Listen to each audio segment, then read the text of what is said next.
Bismillahirrahmanirrahim. Assalamu alaikum warahmatullahi wabarakatuh. Dear prep class students, welcome back again. I hope you all will be fine. जैसे कि आप सब जानते हैं हम लोगों ने अपना चैप्टर नंबर 9 जो है वो कंप्लीट कर लिया है. So now we are going to start our new chapter और आज हम अपना चैप्टर नंबर 10 स्टार्ट करने वाले हैं. Students, chapter number 10 is about heat. इस चैप्टर में हम हीट के बारे में पढ़ेंगे. हीट यानी कि हरारत या गर्मी के बारे में. सबसे पहले हम देखते हैं हीट की डेफिनेशन. हीट क्या है एक्चुअली. बहुत गौर से आपने देखना भी है और सुनना भी है. Heat is a form of energy which flows from a hot body to a cold body. Heat क्या है? ये एक एनर्जी की ही शक्ल है, एनर्जी है ये, और ये एक हॉट बॉडी से एक कोल्ड बॉडी की तरफ ट्रांसफ़र होती है. हॉट बॉडी मीन्स कोई गर्म चीज़ और कोल्ड बॉडी मीन्स कोई ठंडी चीज़.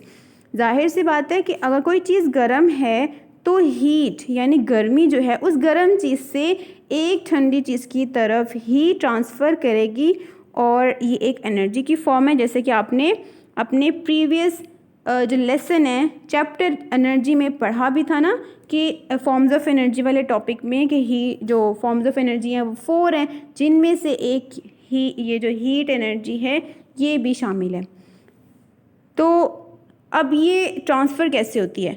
होता ये है कि एक चीज़ हॉट होती है. फॉर एग्ज़ाम्पल, जब आप आग के सामने बैठे होते हैं और फिर आपको थोड़ी देर के बाद बहुत गर्मी लगना शुरू हो जाती है. इसकी रीज़न क्या है कि ये जो फायर है, ये जो आग होती है जिसके सामने आप बैठे हैं, वो एक हॉट बॉडी है क्योंकि उसके अंदर इतनी ज़्यादा हीट है, इतना गर्म होता है वो. और जब आप उसके पास बैठ जाएं तो वो हीट आप तक ट्रांसफ़र होती है, फ़्लो करती है, जिसकी वजह से आपको गर्मी लगना शुरू हो जाती है. इसी तरह से अगर आप हीटर के सामने बैठे हों, हीटर एक हॉट बॉडी, एक गर्म चीज़ है, और जब आप उसके सामने बैठेंगे तो उस हीटर से जो हीट है, गर्मी है, वो आप तक ट्रांसफ़र होगी, आप तक फ़्लो करेगी और आपको भी फिर गर्मी लगेगी.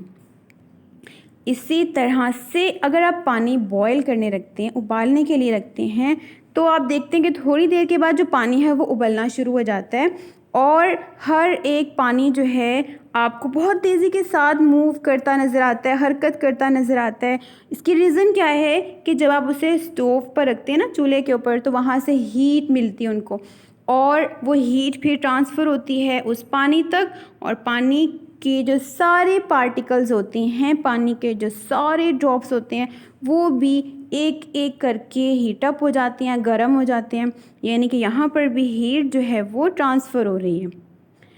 और हीट ट्रांसफ़र इस तरह से भी होती है जब आप कोई गर्म चीज़ को पकड़ लें. अगर आप किसी गर्म चीज़ को पकड़ लें तो क्या होता है? यस, आप किसी गर्म चीज़ को छू ही नहीं सकते, और अगर आप उसे पकड़ लेंगे तो आपको बहुत ज़्यादा, आपका हाथ जल जाएगा, बहुत गर्म फील होगा, गर्मी आपको फील होगी, क्योंकि ये जो गर्म चीज़ होती है हॉट बॉडी, वहाँ से हीट आप तक ट्रांसफ़र हो जाती है, आपके हाथ को लग जाती है, जिसकी वजह से आपका हाथ भी जल सकता है. तो हीट जो है वो हमेशा ट्रांसफ़र होती है एक हॉट चीज़ से एक कोल्ड चीज़ की तरफ. It's a warmer thing. Warmer means गर्म चीज़. ये एक गर्म चीज़ है और ये एक कूलर ऑब्जेक्ट है, ठंडी चीज़ है. तो क्या होगा कि इस वार्मर चीज़ से इस कूलर थिंग तक जो हीट है वो फ़्लो करेगी, ट्रांसफ़र करेगी, और कुछ देर के बाद जो कूलर थिंग होता है वो भी गर्म हो जाता है और वार्मर ऑब्जेक्ट बन जाता है. Okay, another thing about heat is heat produces warmth. आप सब जानते हैं जहाँ भी हीट होगी, जहाँ भी हरारत मिलेगी, कहीं आग है, कहीं हीटर है, कुछ भी है, तो इस तरह की चीज़ों से आपको गर्मी लगती है. वार्मथ का मतलब है गर्मी फील होना. तो जहाँ भी इस तरह की चीज़ें होंगी जो हीट प्रोवाइड कर रही हैं, कोई हॉट चीज़ मौजूद है, हॉट बॉडी मौजूद है, तो आपको भी उसकी वजह से वार्मथनेस फील होती है, गर्मी फील होती है. ऐसा ही है ना, जैसे कि जब आप सन को ही ले लें, आपकी ज़मीन पर इतनी ज़्यादा हीट जो है वो सन की तरफ से आ रही होती है, और ख़ासकर जो गर्मियों का मौसम होता है, जब सूरज जो होता है वो सर पे होता है, तो कितनी ज़्यादा जो हीट होती है वो आपकी ज़मीन तक आ रही होती है और उसकी वजह से आपको भी गर्मी फ़ील हो रही होती है। तो इसका मतलब क्या हुआ कि हीट जो है वो वार्मनेस प्रोड्यूस करती है, गर्मी पैदा करती है। आप अगर सूरज के सामने हैं तो आपको गर्मी फील होगी, क्योंकि जो सूरज है, सन है, वो एक हॉट बॉडी है और उसकी हीट आप तक फ्लो कर रही है, जिसकी वजह से आपको वार्मनेस यानी गर्मी जो होती है लग रही होती है। या कभी आप आग के सामने हैं तब भी आपको वार्मनेस फील होती है, यानी कि यहाँ पर भी हीट जो है वो गर्मी पैदा कर रही होती है। So here is the page 121। यहाँ पर एक ही चीज़ है जो बहुत इंपॉर्टेंट है, जिसे आपने लर्न भी करना है, वो है डेफिनेशन हीट की। हमने पहले भी अभी पढ़ी है, इसे आप मार्क कर लें ताकि आपको याद रहे कि इसे मैंने याद करना है। और ये जो सबसे ऊपर 2 लाइंस हैं, हीट की डेफिनेशन है। और डेफिनेशन क्या है कि heat is a form of energy which flows from a hot body to a cold body. इसको आपने लर्न करना है बहुत अच्छे से। ये डेफिनेशन है हीट की।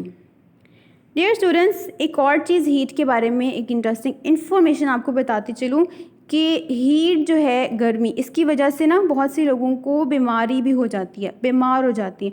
बहुत ज़्यादा गर्मी जो है वो बहुत से लोग बर्दाश्त नहीं कर पाते, ख़ास तौर पर छोटे बच्चे या जो बहुत एज के लोग होते हैं 65 प्लस, तो वो बहुत ज़्यादा गर्मी को बर्दाश्त नहीं करते, तो उन्हें हीट इलनेस हो जाती है। हीट की वजह से वो बीमार भी हो जाती हैं। इसे कहते हैं heat exhaustion. Okay, so here is your diary now. आज का लेसन जो है आई होप कि आपको समझ आ गया है हीट के बारे में, गर्मी क्या है, किस तरह से प्रोड्यूस हो रही होती है। और आपने क्या करना है, आज सिर्फ जो डेफिनेशन मैंने आपको बताई है ना हीट की, वही लर्न करना है। रिटन वर्क नहीं आज आपका, आपने सिर्फ हीट की डेफिनेशन को अच्छे से याद करना है। So now let's write your diary, learn class work. Class work means जो भी आपने क्लास में देखा सीखा वो आपने लर्न भी करना है, जैसे कि डेफिनेशन ऑफ हीट। सो इंशाल्लाह we will start the next topic in the next class. अस्सलाम वालेकुम वरहमतुल्लाहि वबरकातुहू।